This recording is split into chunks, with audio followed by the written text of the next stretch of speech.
یہ وہ وقت تھا جب زمین پر قوم عاد کے بعد ان کے جانشینوں قوم سمود کا عروج تھا۔ ان کے پاس بکریوں کے ریوڑ تھے اور اونٹوں کے قافلے، ان کی جیبیں بھری تھیں اور ان کے گھر اولاد کی کثرت سے آباد تھے۔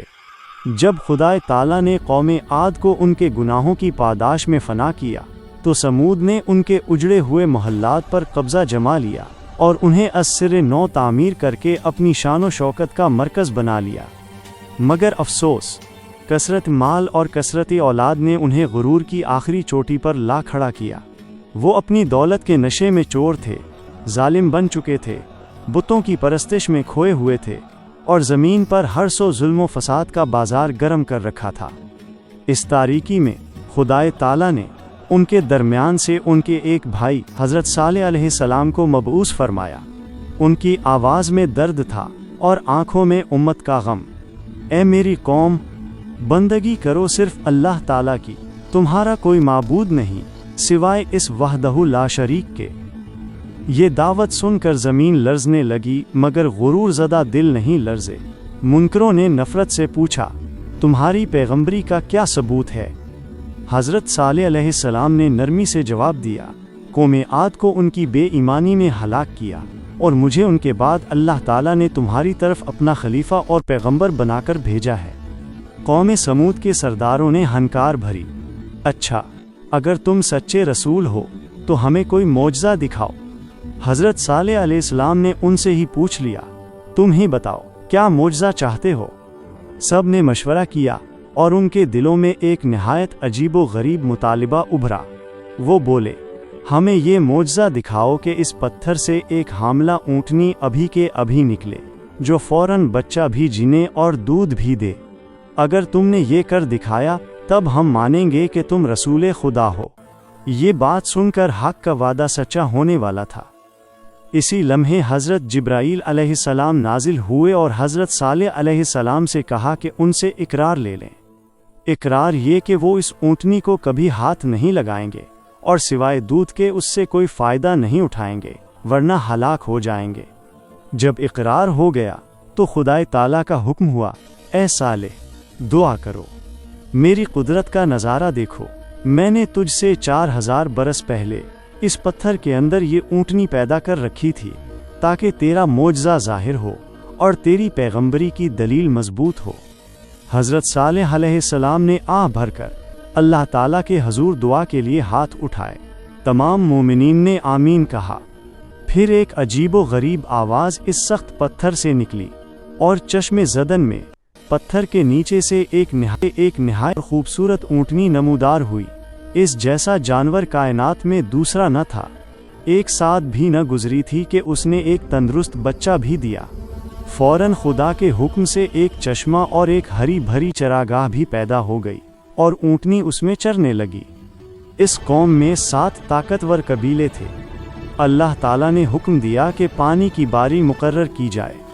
یہ اونٹنی ہے، ایک دن اس کے پانی پینے کی باری ہے اور تمہاری باری دوسرے دن کی مقرر ہے، اور اس اونٹنی کو کسی طرح سے چھونا مت ورنہ تم کو ایک بڑے دن کی آفت گھیرے گی۔ اللہ کی قدرت! اونٹنی جب چشمے پر آتی تو سارا پانی پی جاتی، اس کے بعد تمام قبیلے اس کا دودھ نکالتے۔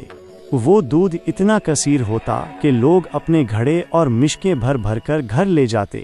اس دودھ سے وہ مکھن اور گھی بنا کر شہروں میں بیچتے اور اسی وجہ سے وہ مالدار ہو گئے۔ اس خوشحالی اور اس معجزے کے سائے میں تقریباً 400 سال کا عرصہ گزر گیا، مگر انسان فطرتاً ناشکرا ہے۔ 400 سال کی نعمت نے ان کے دلوں کو سیاہ کر دیا۔ حضرت صالح علیہ السلام نے ایک دن ان کو آنے والے خطرے سے آگاہ کیا، اس مہینے کے اندر جس گھر میں لڑکا پیدا ہوگا وہ ساری قوم کی ہلاکت کا سبب بنے گا۔ اس ڈر سے کئی عورتوں نے اپنے بچوں کو مار ڈالا، مگر ایک عورت جس کا کوئی فرزند نہ تھا اس نے اپنے بچے کو نہیں مارا اور اس کا نام کدار رکھا۔ جب کدار بالغ ہوا تو وہ ایک شہزور اور سرکش جوان نکلا۔ ان 9 عورتوں جنہوں نے اپنے بچے مار ڈالے تھے نے پچھتاوے میں آ کر کہا، صالح کی بات جھوٹی نکلی۔ یوں ان کا ایمان اور بھی کمزور ہو گیا۔ اب وہ وقت آیا جب شیطان نے انہیں اپنا کھیل بنا لیا۔ قدار بن سالف اور ایک ملعون شخص مصرع بن دہر نے ہر قبیلے سے ایک ایک شخص کو اپنے ساتھ ملایا۔ وہ سب شراب کے نشے میں دھت ہوئے اور ایک خوفناک منصوبہ بنایا، اونٹنی کو مار ڈالا جائے۔ قرآن پاک میں ان کے بارے میں فرمایا گیا، اور اس شہر میں 9 شخص تھے جو زمین میں فساد کرتے تھے اور سنوارتے نہ تھے۔ دوسرے دن جب معصوم اونٹنی پانی پینے کے لیے اپنا سر جھکائے کنویں کے کنارے آئی تو قدار بن سالف مردود نے آگے بڑھ کر اس کی گردن پر تیر مار دیا۔ وہ کراہ کر بھاگی تو پیچھے سے مصرع بن دہر ملعون نے تلوار سے اس کے پاؤں پر وار کیا اور وہ تڑپ کر گر پڑی۔ پھر تمام ملعونوں نے مل کر اس کو بے دردی سے جان سے مار ڈالا۔ اونٹنی کا بچہ اپنی ماں کا یہ ہولناک انجام دیکھ کر چیختا ہوا بھاگا۔ سب مردود اس کے پیچھے بھاگے، لیکن وہ انہیں چکما دے کر اسی پتھر کے اندر غائب ہو گیا جہاں سے اس کی ماں نکلی تھی۔ یہ فعل عظیم، یہ بہت بڑا گناہ۔ حضرت سعید بن مسیب رحمہ اللہ قسم کھا کر کہتے تھے کہ اگر قوم سمود نے شراب نہ پی ہوتی تو وہ کبھی اس عظیم گناہ اونٹنی کو مارنے کا ارتکاب نہ کرتے۔ سچ فرمایا رسول صلی اللہ علیہ وسلم نے، شراب تمام برائیوں کی جڑ ہے۔ عذاب کا وعدہ اور ہولناک انجام۔ جب حضرت صالح علیہ السلام کو اس ظلم و سرکشی کی خبر دی گئی تو ان کا دل غم اور غصے سے بھر گیا۔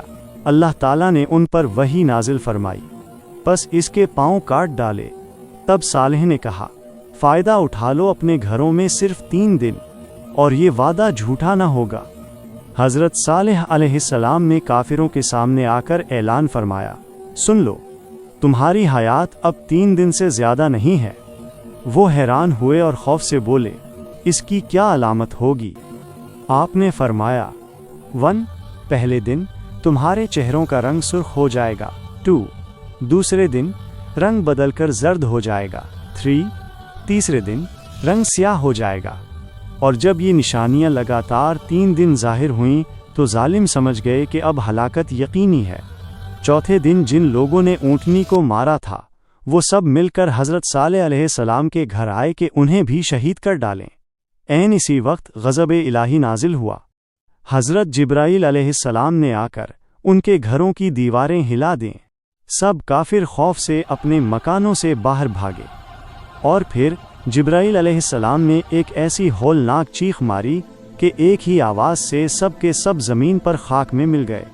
حضرت ابن عباس رضی اللہ تعالی عنہ روایت کرتے ہیں کہ ان 7 قبیلوں نے پہلے ہی پوچھا تھا، ہم کیسے ہلاک ہوں گے؟ آپ نے فرمایا، جبرائیل کی ایک آواز سے، اور تم سب خاک ہو جاؤ گے۔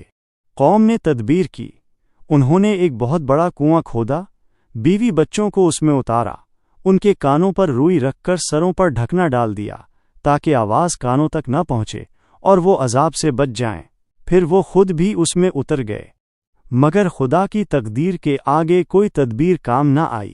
اس ایک فرشتے نے وہاں جا کر ایک ہی آسمانی چیخ ماری اور 7 قبیلے فوراً ہلاک و فنا ہو گئے۔ جیسا کہ اللہ تعالیٰ نے فرمایا، ہم نے بھیجی ان پر ایک چنگھاڑ، پھر وہ رہ گئے جیسے روئی دھنی ہوئی گالے کی مانند، ان کا کوئی نام و نشان زمین پر باقی نہ رہا۔ حضرت صالح علیہ السلام اپنے تمام مومن ساتھیوں کے ساتھ اس تباہ حال بستی کو چھوڑ کر ملک شام کی طرف ہجرت کر گئے، جسے آج کل شہرستان اوج کہتے ہیں۔ وہاں جا کر سکونت اختیار کی اور کافی عرصے بعد وہیں انتقال فرمایا اور جامع مسجد کے داہنی طرف مدفون ہوئے۔